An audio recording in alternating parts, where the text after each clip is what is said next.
let's start with this poem. The Voice of the Rain, and it's written by Walter Walt Whitman. He was born in the year 1819 on 31st of May, and he's widely considered to be the greatest and the most influential poet United States has ever produced. Okay, and he's said to have invented contemporary American literature as a genre. And also, he's known for innovation in verse form, that is, the use of free verse in long rhythmical lines. Okay, this is about the poet. We'll study more about the poet later on, but let's discuss about the poem first. This particular poem, The Voice of the Rain, it is a dialogue. It's a request to all the children to please join in time. You have plenty of time, so more than 15 minutes to join, okay? So it's a dialogue between the poet and the rain. As you can read, we'll just recite the poem once and then we'll do the explanation. It is a dialogue between the poet and the rain, where the rain calls itself as the poem of the earth. So rain has been personified. One important literary device that has been used here is personification, wherein the rain has been personified. Can anyone just explain what personification is? What is personification, bache? What is personification? Yes, Anshika.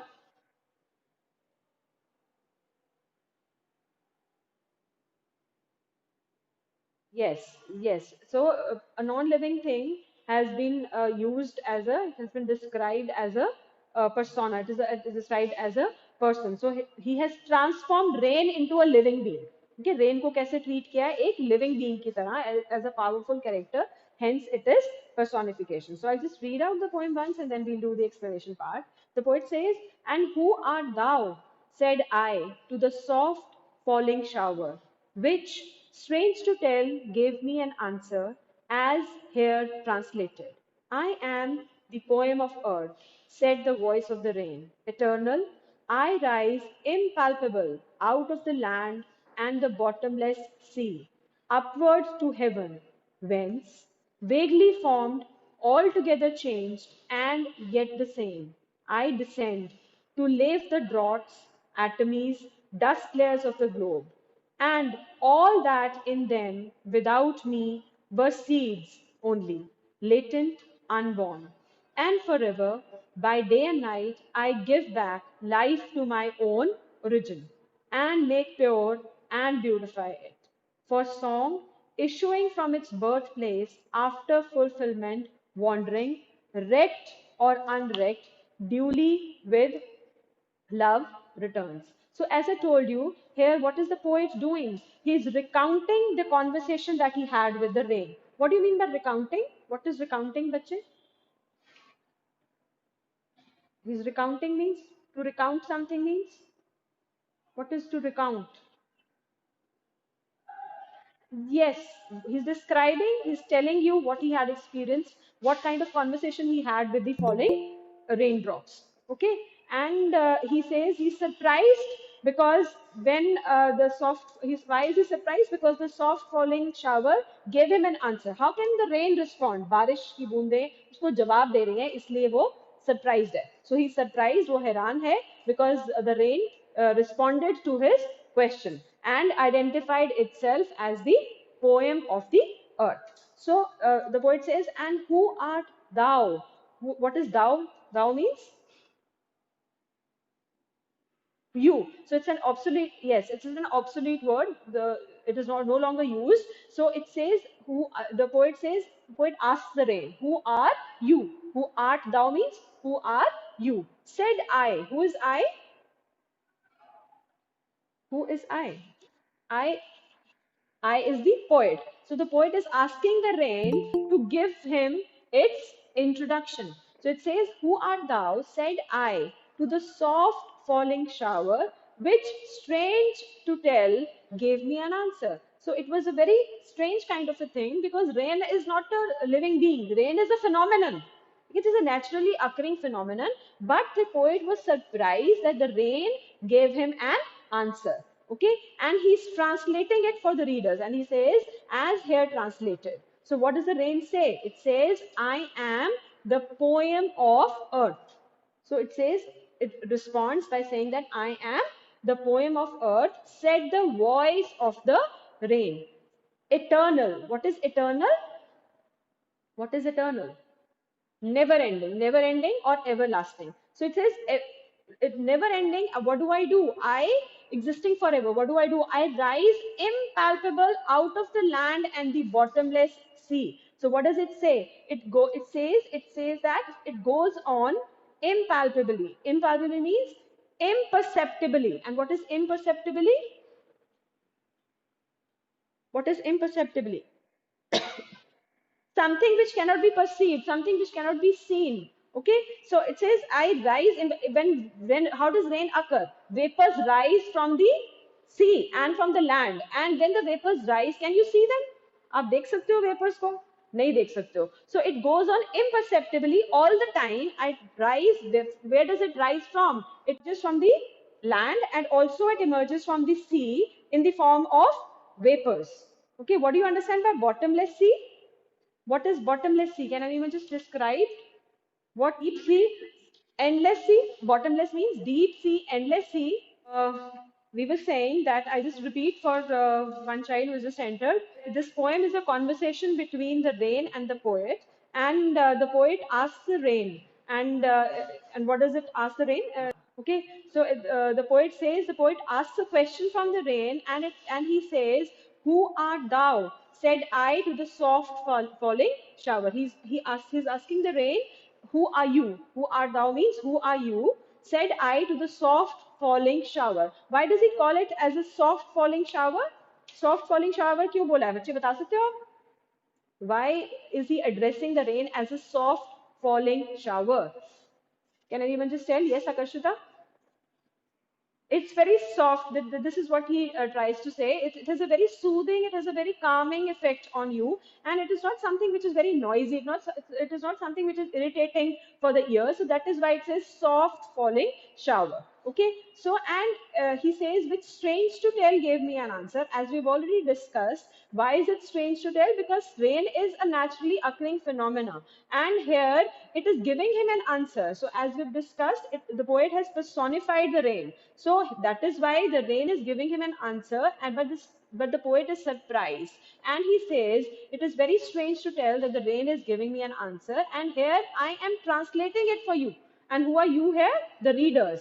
Says as here translated, and the rain says, I am the poem of earth, said the voice of the rain, and eternal I rise impalpable. We've discussed what is impalpable. It is unperceived, it is imperceptible to the people. So I rise impalpable, and forever I'm rising. And where do I rise from? I'm emerging from the land and from the bottomless sea. Can anyone just tell me the poetic device that the poet has used in bottomless sea?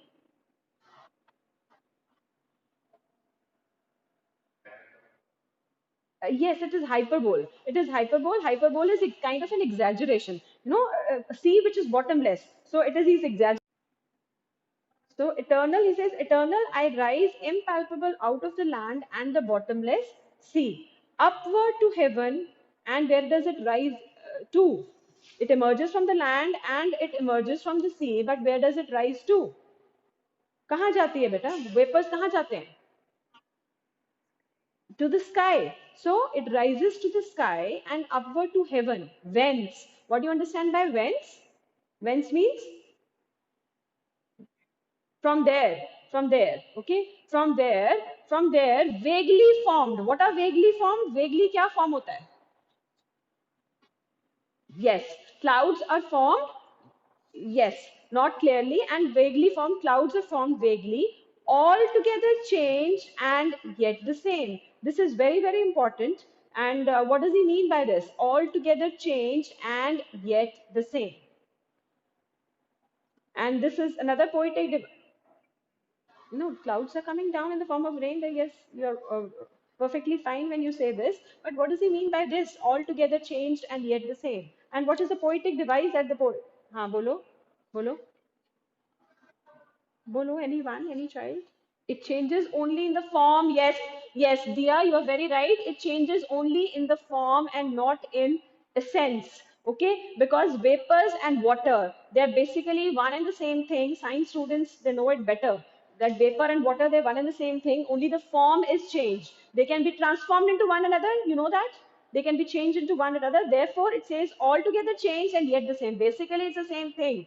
Okay, but they are interchangeable. Okay, and the poetic device, as somebody had just written, the poetic device used is oxymoron. And what is oxymoron? What is oxymoron? Oxymoron is a kind of contradiction wherein two opposite words, two contradictory words are placed together. How can something which is totally changed be the same? Okay, so it says altogether changed and yet the same. Changed bhi hai or same bhi hai. So these are two contradictory words, but since they're put in together, therefore it is oxymoron. Okay, so they're totally contradictory, but they are combined together and they're placed very next to each other. So therefore, the poetic device used here is oxymoron. Okay, then the poet says, "I descend to lave the draughts." What? Who is I here? पता है आपको? सबको पता है. Who is I? I is the rain. Yes. So what does can we say that contradictory words saying the same thing? Yes, you can say that, but you need to explain it. They are contradictory words, but herein they are telling you the same thing. That is, we are talking about rain itself, and it is only changing its form. Its form, but the essence remains the same. So, having risen upward, what does the rain do? It then descends once again after forming clouds. It comes down. आप motorcycles आप बचपन से fourth fifth class से पढ़ते आए हो. So what does the rain do? It descends. What is descending? What is descending? Yes, it again comes down. It again comes down to complete the life cycle, the water cycle, and it helps in the creation of a new life. And it says, "I descends to lave the draughts." What is laving? What is laving? Washing. It is washing to lave the draughts, the atomies and dust layers of the globe. वो क्या करती है? What does the rain do? It washes the draughts, it washes the tiny particles, and also it washes away all the dust that is spread all over the globe. And all in that, in them, without me were seeds only, latent, unborn. What does it try to say here? All that in them without me were seeds only, latent, unborn. क्या मतलब है? बताओ. क्या मतलब हो सकता है? Latent unborn का क्या मतलब है बच्चे? जस्ट अ मिनट अगर हाँ जी बोलो.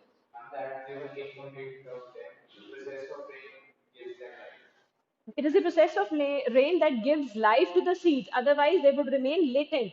Yes. So for growth, water is necessary. Yes, Navneesh. So what is latent? What do you understand by latent?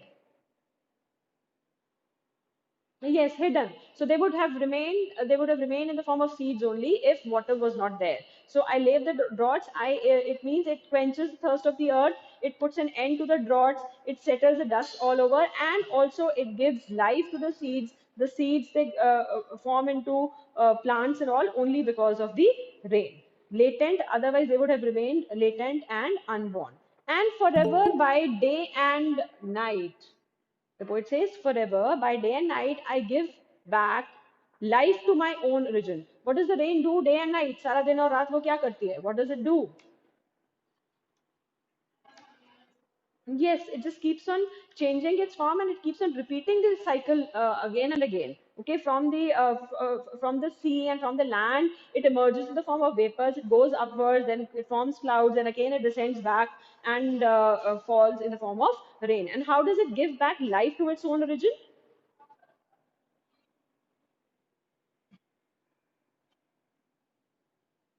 Yes, it yes. Yes, you're very right, and it gives back life to its origin by again rising towards heaven in the form of vapors. So that means another, it keeps on regenerating, another life cycle of rain, another water cycle begins. So that is why it says it gives back life to its own origin. जब rain form हो रही है वो नीचे आएगी तो तभी फिर उसके बाद पानी जब इकट्ठा होगा वो vapor form में ऊपर जाएगा. So it is giving life to its own origin. Okay, by again rising towards the sky, heavenwards in the form of vapors. Okay, and it says, "And I make and pure and beautify it." What does it beautify? What does the rain beautify? What does it make pure? What does it do? Yes, the earth, the environment. Okay, so it beautifies everything because each and everything gets bathed in the rain. The dust particles are washed away, they settle down, and everything becomes green and clean because of the rain. Okay, and then we have the last two lines which are put in brackets. And he says, for song issuing from its birthplace after fulfillment, wandering, wrecked or unwrecked, duly with love returns. So here the poet has compared the rain to something. What is that thing? What has the poet to the song? He's compared the life cycle of a rain to a song. And what is the similarity that the poet finds between the life cycle of rain and the song? Can anyone just tell the similarity? Yes, very good. It has a soothing effect, it brings happiness, it brings calmness, and also something else. Yes, both return to the place of their origin. What is the similarity between the rain and the life cycle of rain and the song? Like you said, okay, they both have a soothing effect, they both have a calming effect, and what else is there? Uh, they both like Sarab jo,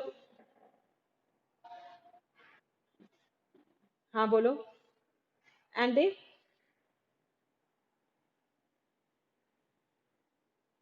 Yes. So just like they both wander and they come back to the place of origin. Like initially from the earth, the rain rises in the form of vapors, then it comes back to the earth. Similarly, the song, what does the song do? It starts from the point of origin and then it echoes, then it resounds. Okay, and that echo is heard at the same place. So this is the similarity that the poet is talking about. Okay, and says issuing from its birthplace after fulfillment, after wandering, after going here and there, it is echoed. It comes back to the same place. Wrecked or unwrecked. What does it mean? Wrecked or unwrecked? Whether it is heard or it is unheard, whether it is noticed or it is unnoticed, whether it is cared for or it is not cared for, it doesn't make any difference. It comes back to the same place. It doesn't matter whether anybody hears the song, it doesn't matter whether anybody feels the rain, but it has to come back to the same place.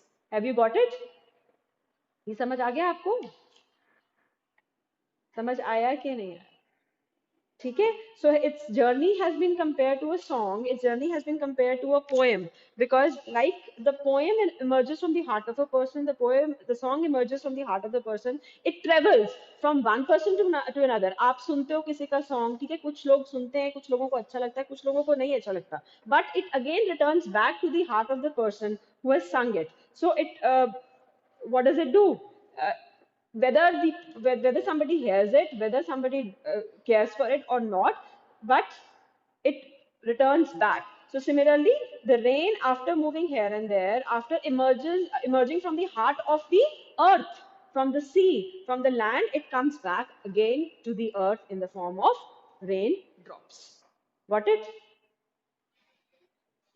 Got it? Yes or no?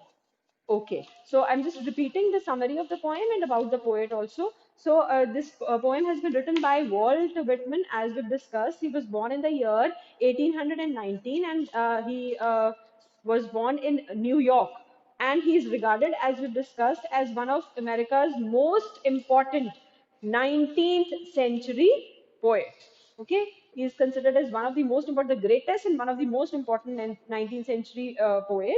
And at the age of 11, he left school and he started working with the newspaper. And he's also worked as a journalist. He's worked as a teacher. He's also worked as a government clerk. Okay, and he was strongly opposed to the propagation of slavery, and through his poetry, he's talked about various views and he has presented a view of equality of races. And in this particular poem, what is he describing? He is describing a conversation that he has had with the rain, and he's personified the rain. And there's another poetic device, oxymoron, that we have discussed. We've discussed hyperbole. And then there is another poetic device that is metaphor. Can anyone tell me where do we have metaphor and how is it a metaphor? Where do we have metaphor in the poem? Yes, Mehak.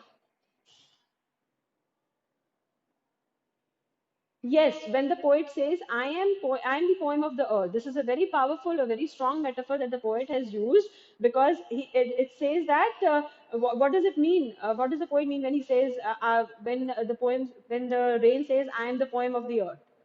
What does it mean? Metaphor. Yes,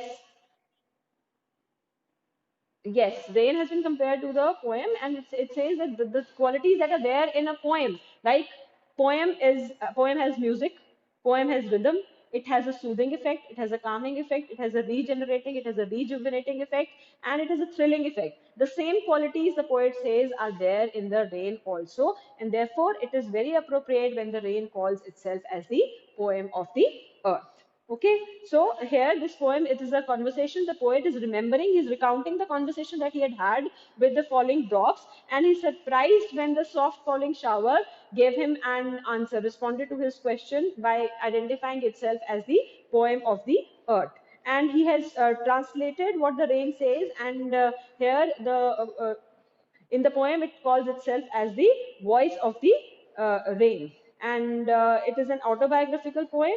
And here he's talking about the water cycle, but this water cycle has been described very beautifully in the form of a poem. And the poet says the rain goes on imperceptibly all the time, unperceived all the time, from the time it emerges in the form of vapors out of the land and out of the bottomless, the unfathomable sea, the depth of which cannot be measured, and it rises towards the sky, towards heaven.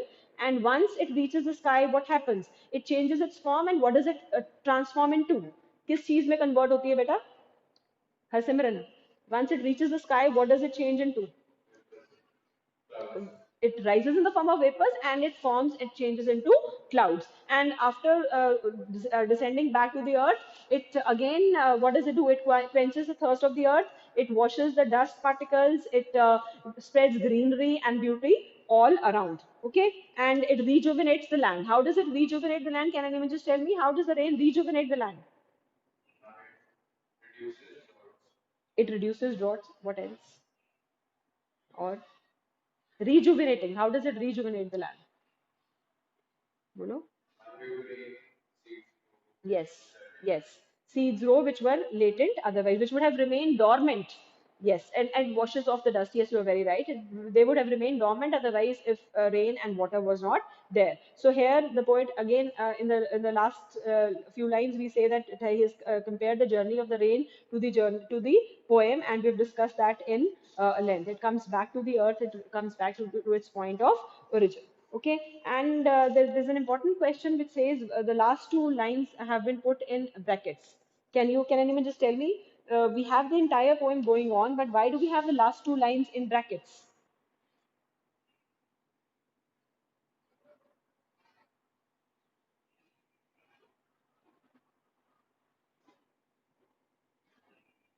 If such a question comes and you're asked why are the last two lines put in brackets, you can say that the comparison of the rain with the song is not an integral part of the poem, but it could be an afterthought of the poet. Okay, so that is why he's put these in.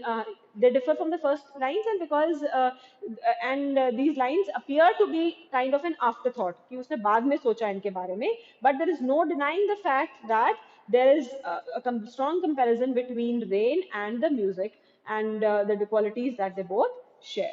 Okay, so this is about this poem. If there's any difficulty, you can ask me. Otherwise, I'll just move on to your attendance part. I'll share one assignment with you people. You have to complete it, and you have to send it to me. And you will be sending your assignment to me in the group itself. Discuss the question. There are two voices. We still have 15 minutes. Yes, there are two voices in the poem. Who do they belong to? Batao. There are two voices. Yes, Simran. Hmm. Hmm. And which are the lines that indicate this? Yes, who art thou?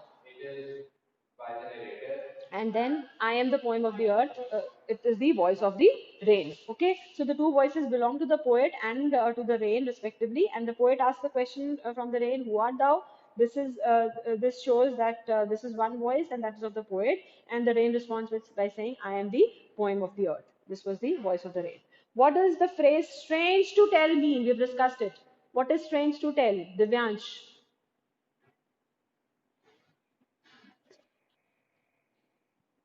Yes, it is strange to tell because poem the rain is not a living being, but here he has personified it. So he's surprised that how can rain, which is just a phenomena, respond to his question. Okay. Then the next question says there is a parallel between rain and music. Which words indicate this? Which are the words that indicate that there's a parallel between rain and music? Which are the words? Hmm? Hmm? Hmm. Duly with love returns, and then poem of the earth, voice of the rain. Okay, all these lines are indicative of yes, eternal arise, impalpable. Yes, for song, duly with love returns. Yes, you all are very right. And what is the similarity between the two? Both of them have what? They have a soothing effect, they have rhythm, they have an ability to provide peace and calmness and thrill also. And both beautify life, both rejuvenate life. So, this is the similarity. How is the cyclic movement of rain brought out in the poem? Compare it with what you have learned in science. Science, आपको पता ही है science में आपने water cycle पढ़ा हुआ है. Yes, Sarabjot Singh बताओ.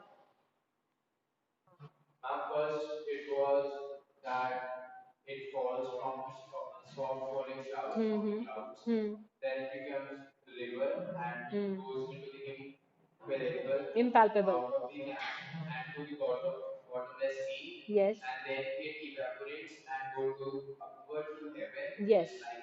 So all this is the same thing that you've read in your science, the water cycle. Sarabjot, you were not audible. That is why I had asked her Simran to respond. Okay. So all this, how it rises from the land and it changes into vapors and clouds are formed and it descends back. This cycle is a water cycle that we've read in science. So it is the same thing, but beautifully the poet has described it in the form of a poem. Why are the last two lines put within brackets? I've already told you. The last two lines are maybe they are put in brackets because they are kind of an afterthought of the poet. And but then you can say that there is definitely a link between the two. There is a strong affinity between rain and the poem. Okay, because both have the same qualities. List the pairs of opposites found in the poem. This you can do on your own. Think of the opposites. In the meantime, I'll take your attendance. Extra questions we shall discuss most probably tomorrow. Present. And what about timings are better 12 to 2:30. For you people, timings are 12 to 2:30. If anybody wants to come, he or she can come. Okay, Muskan is also present. Fine, Paramjot. Okay. Whosoever feels he or she has not been marked present can just send a message on my WhatsApp number. I'll mark you present. Okay. Yes, rise, descend, day, night, rect, unrect. These are the opposites. Okay. Yes. Yes, yes.